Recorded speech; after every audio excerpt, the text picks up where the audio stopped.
pretprošle godine smo čitavu godinu radili na, kako da kažem, češljanju oblasti i specijalnosti koje postoje u registru sudskih veštaka i od 1080 specijalnosti došli smo na 412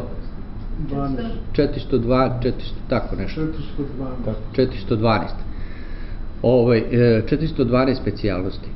Zašto smo to morali da uradimo? Morali smo da uradimo da bismo to uskladili sa obrazovnom nomenklaturom i sa radnom nomenklaturom i da bismo se uhvatili za normative, odnosno koje već postoje u zemlji Srbiji.